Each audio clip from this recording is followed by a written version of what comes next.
পানি ছেড়ে দিয়ে কান্না করে। আর নবীজি তখনখানে কাবার চাবি তো আমার নবীর হাতে নেই। আমার নবী শেষ ইচ্ছা কাবা শরীফের ভিতরে ঢুকে 2 রাকাত নামাজ আদায় করবে। তখনকার সেই সময়ে কাবা শরীফের চাবি ছিল উসমান বিন তালহা নামক ব্যক্তির কাছে। আমার নবীজি মনটা নরম করে দিয়া উসমান বিন তালহাকে ডেকে বলেন, উসমান রে, একটু দিবানি খানে কাবার চাবিটা আমার হাতে, আমার যে মনটা চায়। ওরে উসমান, তোমার আমানত তোমার কাছে আমি যথাযথভাবে পৌঁছে দিব, শুধু একটু চাবিটা দাও। আমি কাবা শরীফের ভিতরে ঢুকি, আমি কাবার ভিতরে ঢুকি, 2 রাকাত নামাজ আদায় করি, আবার তোমার চাবি তোমার আমানত তোমার কাছে আমি পৌঁছে দিব। উসমান বিন তালহা আমার নবীকে চাবি দিবে দূরের কথা, উসমান বিন তালহা ডাক দেয়া কয়, মুহাম্মদ সাল্লাল্লাহু আলাইহি ওয়াসাল্লাম, আপনার হাতে যদি কাবার চাবি যায়, আপনার হাতে মক্কার ক্ষমতা চলে যাবে। আমার নবীজি কিচ্ছু বলেন না। নবীজি উসমান বিন তালহার দিকে তাকায় নবীজি শুধু এতটুকু বললেন, উসমান রে, আজকে তোমার হাতে কাবার চাবি, এজন্য তুমি ক্ষমতা খাটাচ্ছ, এমন একদিন আসবি এই কাবি। এবার চলে গেলেন হযরত আবু বকর সিদ্দিকের বাড়িতে। গভীর রজনীতে হযরত আবু বকর সিদ্দিকের দরজায় গিয়ে আমার নবীজি কোরআন আনলেন। আবু বকর, তুমি কি করে ভিতরে আছো? হযরত আবু বকর সঙ্গে সঙ্গে দরজা খুলে দিয়া বলে, লাব্বাইকা ওয়া সাদাইকা ইয়া রাসূলুল্লাহ। নবীজি ডাক দিয়ে আবু বকর, গোটা মক্কার সব মানুষগুলি ঘুমিয়ে আছে, তুমি কি ঘুমাও না? হযরত আবু বকর ডাক দেয়া কয়, নবী গো, আজকে 1 দিন 2 দিন না 6 মাস হয়ে গিয়েছে, রাতের বেলায় একটা বারের জন্য আমার চোখে ঘুম লাগে না।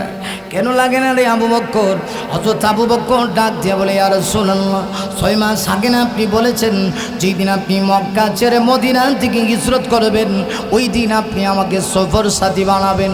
ওই দিন রাত্রি থেকে আমি আবু বকরের চোখে ঘুম হারাম হয়ে গেছে। আমি চিন্তা করি, গভীর রজনীতে যদি আপনি আমার দরজায় কোরআন আনেন, আমি যে দরজা খুলে না দিতে পারি, মক্কার বেঈমান কাফেররা সুযোগ পেয়ে আপনার গায়ে আঘাত করবে। আর যদি আপনার গায়ে আঘাত করে, আপনাকে রক্তাক্ত করে ফেলে, কিয়ামতের কঠিন ময়দানে আমি আল্লাহর সামনে কি জবাব দিব? এই চিন্তা করে আমি আবু বকর 6 মাস হয়ে গেল, রাতের বেলা 6 মাসের ভিতরে একটাবার চোখের পাতির সঙ্গে আমার চোখটা লাগে নাই। আমার নবীজি বলেন, আবু বকর, আরে আবু বকর, এই মক্কার মানুষগুলি আর আমাকে থাকতে দিল না রে, আল্লাহর অর্ডারও হয়ে গেছে, চলো হিজরত করে চলে যাই। হযরত আবু বকরকে নিয়ে আমার নবীজি মক্কা ছেড়ে মদিনার পথে রওনা হয়ে গেলেন। ঘাড়ে চড়ে নবীজি 3 দিন অবস্থান করলেন। সর্বশেষ আমার নবীকে বেঈমান কাফেররা অনেক তালাশ করলো, নবীকে পাইল না। শেষ পর্যন্ত আমার নবীজি হিজরত করে মক্কা ছেড়ে মদিনায় প্রবেশ করবেন। যেই দিন মদিনায় আমার নবীজি পা রাখবেন, মদিনার আবাল বৃদ্ধ বনিতা প্রত্যেকটা মানুষ আমার নবীকে ইস্তেকবাল করার জন্য, আমার নবীকে ইস্তেকবাল জানানোর জন্য, ওয়েলকাম জানানোর জন্য মদিনার প্রত্যেকটা মানুষ ঘর থেকে বেরো হয়ে আসলো। একেবারে বৃদ্ধ আবাল বনিতা প্রত্যেকটা মানুষ মদিনা থেকে বেরো হয়ে আসছে। আমার নবীজি এই দৃশ্য দেখে খুশিতে চোখের পানি ছেড়ে দিয়া কান্না শুরু করছে। নবী আমার ডাক দেয়া কয়, ওরে মদিনার মানুষ, মক্কার বেঈমান কাফেররা আমাকে কত কষ্ট দিল, আমার দেশের মানুষগুলি আমাকে তাড়িয়ে দিল, আমাকে মক্কায় থাকতে দিল না। আজকে আমি মদিনায় আসলাম, তোমরা ভিনদেশী, কিন্তু তোমরা যে আমাকে এত ভালোবাসো। মদিনার মানুষরা বলে, নবী গো, আমরা শুধু আপনাকে ভালোবাসি তা না, আপনার সঙ্গে আমরা ওয়াদাবদ্ধ, যতদিন আপনি মদিনায় থাকবেন ততদিন আমরা আপনাকে হেফাজত করব। শুধু হেফাজত করব তা না, আমরা আপনার ডানে বামে সামনে পিছনে চতুর্দিকে পাহারাদারি করব। কোনো একটা বেঈমান কাফেরের বাচ্চা আপনার গায়ে আঘাত করার সাহস পাবে না, ঠিক কিনা? শুধু তাই না, মদিনার প্রত্যেকটা মানুষ আমার নবীকে দেখে এরা নাচ পরিবেশন করতে শুরু করছে। দেখেন মক্কা মদিনার চিত্র এক না। আল্লাহ কয়, ওয়ালাল আখিরাতু খায়রুল লাকা মিনাল উলা, ইহকালের চাইতে পরকাল উত্তম, মক্কার চাইতে মদিনার জীবন উত্তম। দেখেন মক্কায় কত মার খাইছে, আর মদিনার মানুষগুলি আমার নবীকে কিভাবে বরণ করছে। এরা নবীর সানে নাচ পরিবেশন শুরু করছে।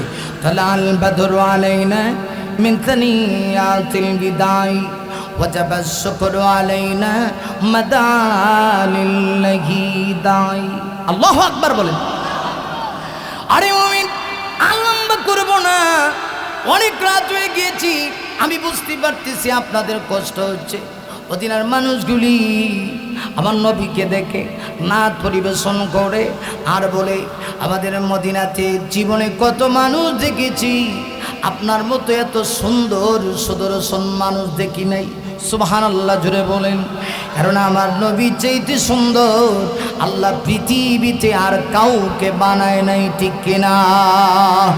আকাশতে চাঁদ নেমেছে মায়া মিনার কোলে, আদার রাতে অটল যেন চাঁদির চেরাগ ঝোলে, চাঁদির চেরাগ ঝোলে। বলেন আমার সাথে, আকাশতে চাঁদ নেমেছে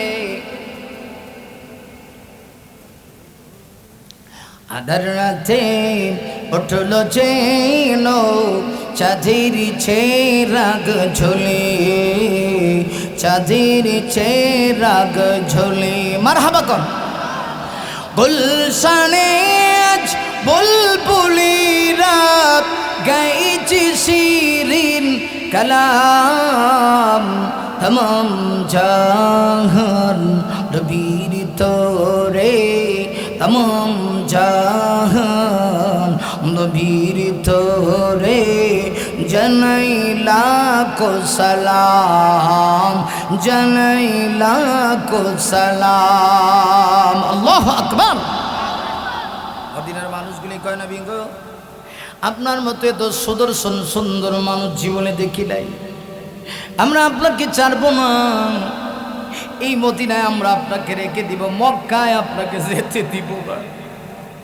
আবার নবীজি, তাই তো আমার নবীজি মদিনার মানুষকে এত ভালোবাসলেন। এখন আবার নবী মদিনাতুল মুনাওয়ারায় শুয়ে আছে।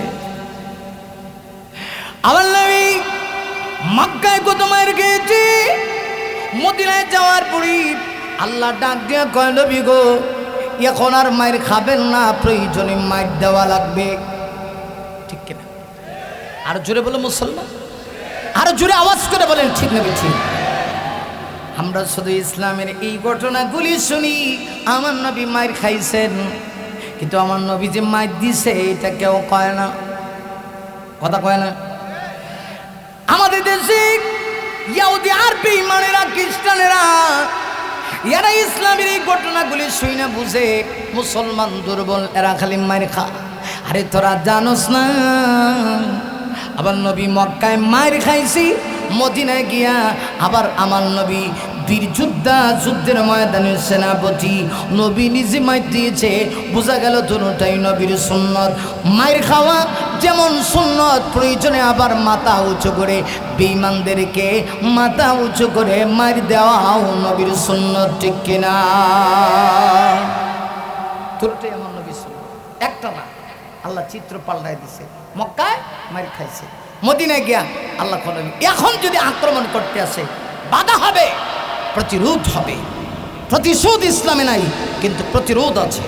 কথা কন, ইসলাম আগে মায়ের দেওয়াই দিতে শিখায় না, কিন্তু কেউ যদি গাড়ে ফাড়া দিয়া আঘাত করে তখন ইসলাম প্রতিরোধ করতে শেখায়। কেউ যদি আমার নবীর বিরুদ্ধে চলে আসে, তখন সাহাবাইদেরকে আল্লাহ জানাই দিছে এখন প্রতিশোধ হবে, এখন প্রতিরোধ হবে না, প্রতিরোধ হবে।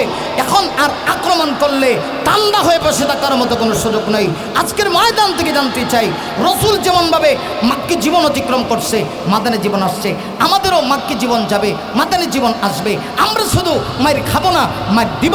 আমরা প্রয়োজনে ওমরের মধ্যেও মাথা উঁচু করে দাঁড়িয়ে বেঈমানদের দেহ থেকে মাথা আলাদা করবো। কথা বলে ঠিক না? আজকে সেই নবীকে নিয়ে কত ধরনের ষড়যন্ত্র করা হচ্ছে। আল্লাহ পাক আজ থেকে 1500 বছর আগে নবীকে সান্ত্বনা দিয়ে এখন, নবী গো আপনি বুঝি টেনশন করেন, ইহকালে আপনারা কি দিছি, পরকালে দিম আরো বেশি। মক্কায় কি দিছি, মদিনায় এর থেকে আর উত্তম পাইবেন। সুবহানাল্লাহ জুড়ে কান। হ্যাঁ আমার ভাইরা, এই আমরা মরা মার্কা হয়ে গেছি। আমরা খালি মায়ের খাইতে জানি, দিতে জানি না। আরে আমরা তো উমরের জাতি, উমরের জাতি। আমরা উমরের উত্তরসূরি। আজও পর্যন্ত উমরের নাম শুনলে গোটা পৃথিবীর বেঈমানরা তত্তর তত্তর করে কাঁপতে থাকে। কথা বলো মুসলমান, ঠিক কিনা? যার নাম মনে হলে ভরে যাইব খুলাফায়ে রাশিদার উমরে ফারুক। যার নাম মনে হলে ভরে যাইব খুলাফায়ে রাশিদার উমরে ফারুক। মাবুদের প্রতি ছিল নিবেদিত প্রাণ, জীবন করে দুঃখীদের ত্রাণ। মাবুদের প্রতি ছিল নিবেদিত প্রাণ, জীবন করে দুঃখীদের ত্রাণ। তে করি দুনিয়ার আলিশান সুখ উমরে ফারুক, উমরে ফারুক। বলেন আওয়াজ করে, উমরে ফারুক, উমরে ফারুক।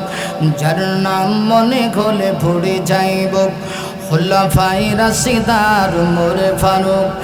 মাবুদের প্রতি ছিল নিবেদিত প্রাণ, জীবন করে দুঃখীদের ত্রাণ। তে করি দুনিয়ার আলিশান সুখ উমরে ফারুক, উমরে ফারুক। মারহাবা খান। ইনসাফ কায়েমে যিনি মূর্ত প্রতীক, শান্তির সুবাতাস বহি চারিদিক, ঠিক না? বাগাবাগি করে নিত সুকার ধূপ, বাগাবাগি করে নিত সুকার ধূপ উমরে ফারুক, উমরে ফারুক। মারহাবা খান। আরে মিয়া, ওমর তো সেই লোক ছিল যাকে দেখলে শয়তান রাস্তা ছাড়ত। নবীজির হাদিস, রাসূল বলেছেন আমি বের হইছি, দেখি নজ দেশের বড় হুজুর নিশ্চয় শয়তান আইতাছে। নবীজি মুচকে হাসি দে, শয়তানের সাথে দেখা হইল। নবীজি কদ্দুর পরে তাকায় দেখে শয়তান খালি দৌড়া। সুবহানাল্লাহ, বাইত গিয়ে আগামী বছর কইবেন না, খালি দৌড়ায়। কিরে শয়তান দৌড়ায় কেন? রাসূল তাকায় দেখে পিছন দিক দিয়ে ওমর আইতাছে। আল্লাহু আকবার। নবীজি তখন মুচকে হাসি দেয়া, ওমর তোমার মর্যাদা কত, তোমার সম্মান কত তুমি জানো? যে তোমাকে দেখলে শয়তান পর্যন্ত রাস্তা ছেড়ে পালায়। আর এখন আমরা দেখলে শয়তান এক দুষ্ট আও তোমার সাথে একটু বুকটা মিলাই বাবা। কথা কন না কেন? কটা বাজে? আর ওয়াজ করা নিত না, অনেক রাত গেছে। হ্যাঁ, আরে কি কইতেছে? 12টা 52। ইন্না লিল্লাহ। আমি তো 101 ঘন্টার উপরে কথা ওয়াজ করি না। আপনারা কি শুরু করলেন? আমার মারে নেবেন?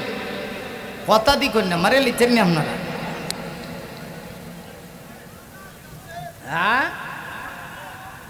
কিতাম হচ্ছে বয়ান, এই জন্য খালি সব এইবার সে দিলই বলি না, আগামী বছরের লেগেও কিছু রাখন লাগবো। কথা কোন ঠিক না বে? ঠিক। এত রাইতাম না, আপনারা মমি সিংহে লোক না কিতা?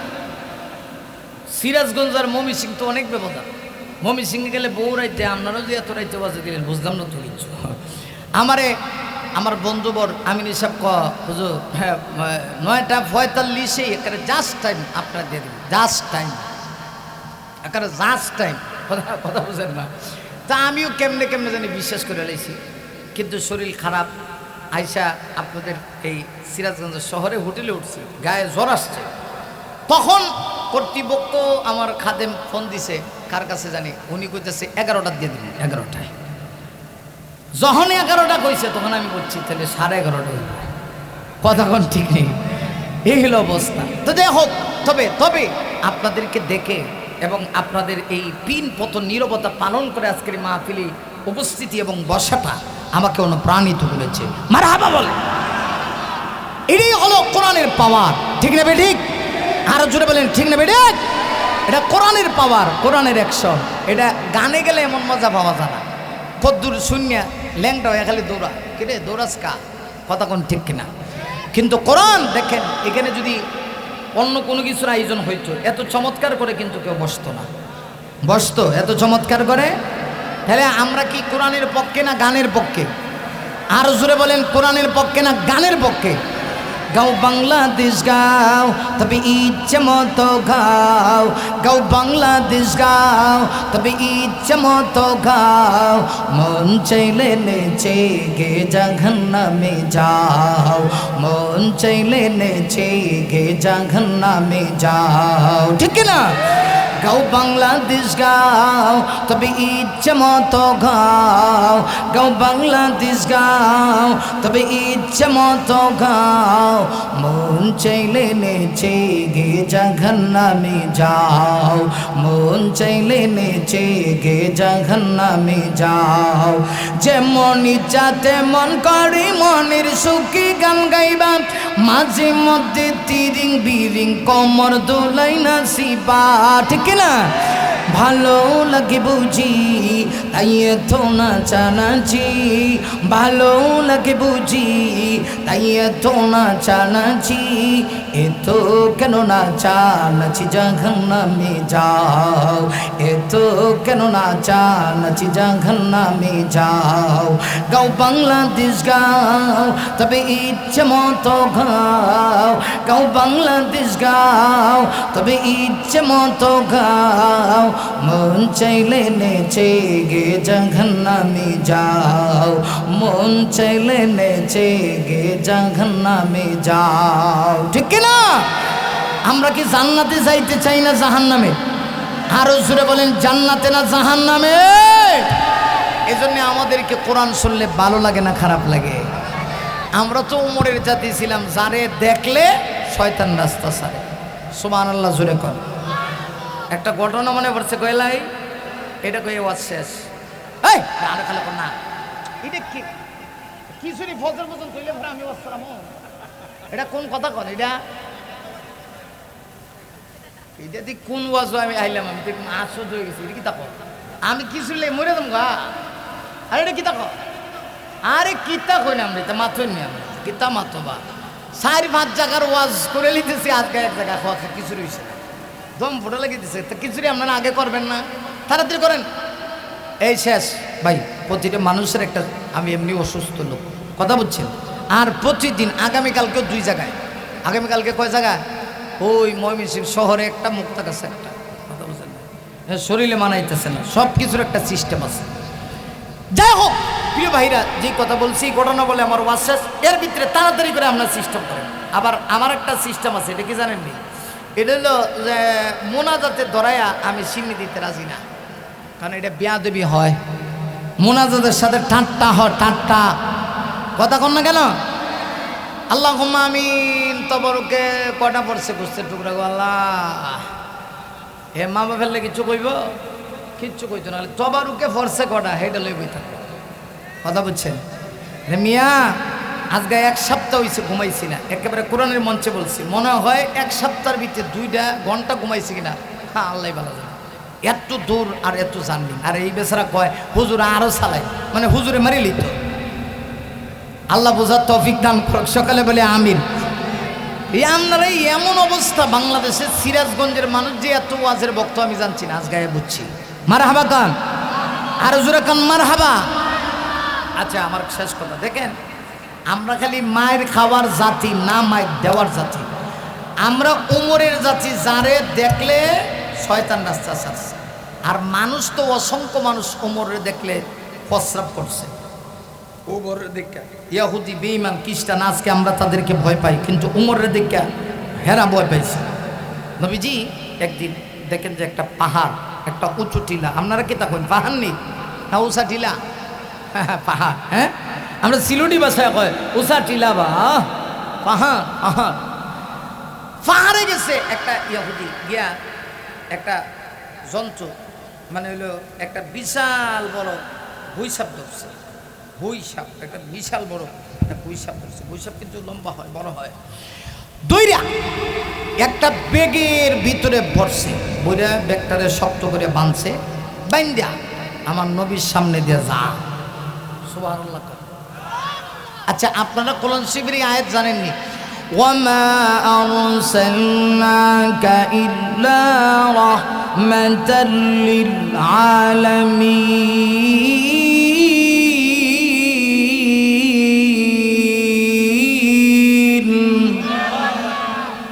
আমার নবী হলেন রহমতের নবী, কুল কায়নাতের জন্য রহমত, সৃষ্টি জগতের প্রত্যেকটা প্রাণীর জন্য নবীজি রহমত। সুবহানাল্লাহ। মানুষের প্রতি রহমত, দানবের প্রতি রহমত, সৃষ্টি জগতের প্রত্যেকটা প্রাণীর প্রতি নবীজি রহমত। এই এখন একটু চোখের পানি ছেড়ে দিতে আমার ওয়াজ শেষ তো শেষ দিকে একটু 2 ফোঁটা চোখের পানি চাই খেয়াল করেন রহমতের নবী নবীর সামনে যা নবীজি বলেন ভাই এই বেগের ভিতরে যে জিনিসটা বান্ধা লয়ে যেতেছো আমার একটু দেখাও না লোকটা এত বড় অভদ্র হ্যাঁ আমার নবীরে কয় না না আচ্ছা না না একবার দুইবার তাও তো মানা যায় 1-2 বার না আচ্ছা যাইতেছে ওখানে কালেকশন আমার দিয়ে করাইবেন সারছে কালেকশন শেষ হয়েছে না আল্লাহ আমার জন্য আবার রাখছেন হ্যাঁ বালা কাম করছেন এটা সবের কাম করছেন কারণ হ্যাঁ আমিও আবার কালেকশন আমি তো কালেকশন করতারি না আমি তো ভাবছি সব আটায় আমারে দিচ্ছেন ওদিকে সব বাজার খুললে আমারে দিচ্ছেন সব তো মিললে ওই আর আধা ঘন্টা করে আরো 1 ঘন্টা করলে সমস্যা হবে আধা ঘন্টা আরো 1 ঘন্টা করবে আপনারা যে ভাবলি বাবারে আর ভবিষ্যতে ওয়াজ আপনার এলাকাতে রাখলে বুঝে রাখুন লাগতো মার হাবা কর আমার চোখে ঘুমাইতেছে আপনারা তো মহব্বত আমার চোখ দিয়ে ভরিয়ে দিতেছে গা চোখ যাইতেছে গা হাতার ভিতরে মার হাবা কর আচ্ছা যাইতেছি সবটাই হইব ভ্যারাইটিজ স্টোর খেয়াল করে রহমতের নবী কয় কিরে দেখাইবা না এই খেয়াল করে লোকটা এত অভদ্র অন্তত 100 বার নবীজিরে না করছে না না না না না না না না না না না না না না না না না না না আচ্ছা তোর জিনিস তুই দেখাইতে না একবার কইবি তুই 100 বার কসকা কিন্তু হে জানে না 100 বার কয়া যখন থামছে উমর ফিসে খারাইছে সুবহান